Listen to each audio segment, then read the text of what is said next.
On today's edition of Newsmakers, how local businesses are stepping up to help our not-for-profit organizations.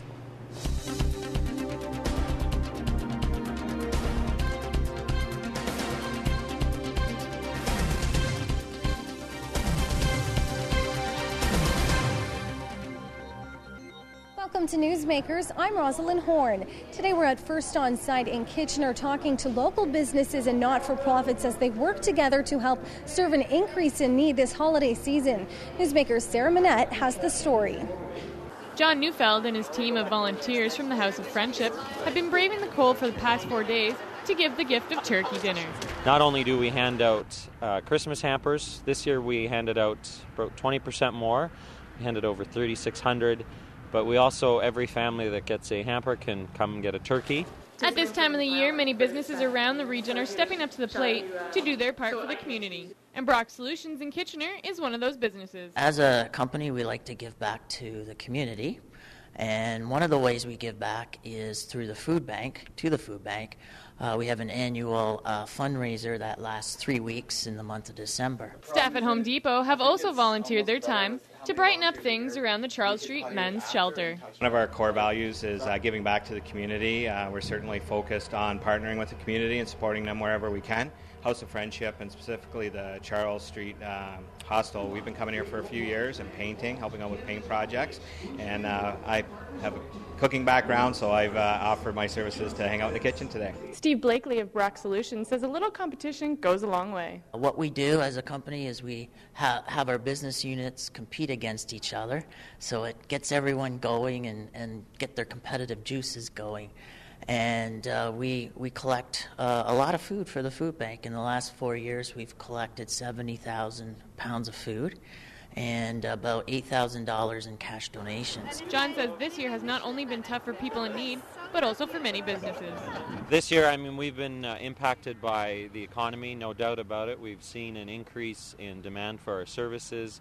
Probably the most tangible one is the emergency food hampers. So we've seen a 20% increase, which is consistent with what's happening across Canada with food bank demand. The businesses, those that can, are really trying to step up to the plate, realizing that it has been a harder year. So those that can are really trying their best, and the others are doing what they can. Next holiday season, Steve and the staff at Brock Solutions are calling on other technology companies around the area to enter a challenge to see what company can raise the most food for the food bank. In Kitchener, I'm Sarah Manette. Thanks, Sarah. With just 1 week to go until Christmas, it's a very busy day for some of our local not-for-profits, which are busy serving the public throughout the year, and especially after this year with the recession and a number of job losses in Waterloo Region. This holiday season is particularly busy. Right now, we're at the Food Bank of Waterloo Region with Executive Director Wendy Campbell. So tell us about, first of all, the demand and how much that has gone up this year. The demand continues to grow. We're seeing numbers from 15 to 20% increase in the number of emergency food hampers that are being distributed by the programs throughout Waterloo Region. And obviously that results in a 15% increase in the amount of food that's being shipped out of our facility to help meet the needs of those programs. And we know that some retailers were a little bit concerned before the holiday season because people were watching their wallets a little bit more and they were worried about spending. And for the same token, are people stepping up to the plate and feeling the need for local residents this holiday season with local not-for-profits like here? Yeah, we've seen some absolutely amazing gifts from the community in the last couple weeks. Companies are stepping up and the community is stepping up and doing whatever they can. I think people have an increased awareness that things are tough, and even though they might be tough for their families, they know that they still can give a little bit because they may be the next family or the next individual who may need some type of emergency food service. So we're seeing some absolutely great gifts from the community and some support of financial gifts, of food gifts, and also the gifts of time. We've had some amazing volunteers in the building in the last few weeks. And what about local businesses? Are you seeing an increase in the attention that you're getting from them? And what are you getting from some local businesses and larger businesses as well? There's all kinds of examples. I could talk forever. It's just been amazing. Just a couple of examples. Just this morning I was at Pillars, who as a company decided this year not to send Christmas cards to their customers, but instead saved that money and made a $5,000 gift to the Food Bank of Waterloo Region. Manulife Financial did a huge huge Attack Hunger campaign to support the food bank last week and raised close to 20,000 pounds of food and contributed over $40,000. We also have a campaign running with our National Association Food Banks Canada through Loblaws. So locally that's happening at Zehrs, Value Mart, No Frills in the Superstore, where we can get the customers involved in purchasing some of those most needed items. And Loblaws has generously donated all of the marketing support to help encourage customers to give. So just a couple of examples. There are so many, and we're so thankful to anybody in the community who has done a unique or an interesting campaign and just done a little bit more this year to help us out. And do you think that businesses are stepping up more this year? I think the ones that can, absolutely. I think people are thinking about different ways that they can help and know that food is a basic need. And the food piece of this puzzle is really important, because in order for the families and individuals in our community that are struggling to take that next step, they need to be fed and they need to be healthy in order to be able to make the next step or the transition to a new phase of their lives. And so I think the food piece is really important.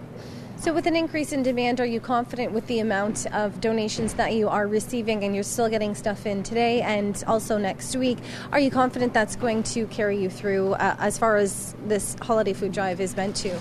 We're hopeful that it will. We're going to have to do a big inventory assessment come the new year to make sure that we've got enough to get us through. It's all going to depend on if the need continues to increase. If it continues to increase by 15%, we're going to have to continue with some of our regular donations. And that's one thing I think we always would like to encourage the community, is that the food bank needs their support not just during the holidays, not just during a food drive, but all year round. That the need is fairly consistent all year round. So all the small pieces that we get throughout the year are just as important as the larger gifts during the holiday season.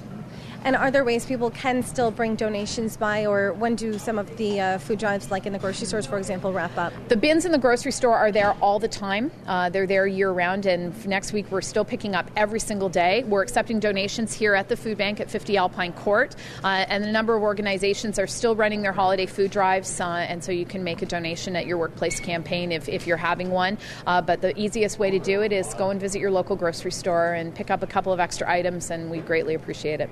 And what are some of the most needed items at this time of year or any time? We're still looking for non-perishable items: canned pasta, canned stews, canned fruit and vegetables, rice and pasta. And would you say that there's an increase in the number of volunteers that are coming out along the same lines, just because there is a greater awareness this year because of the recession and the way the economy has affected our community?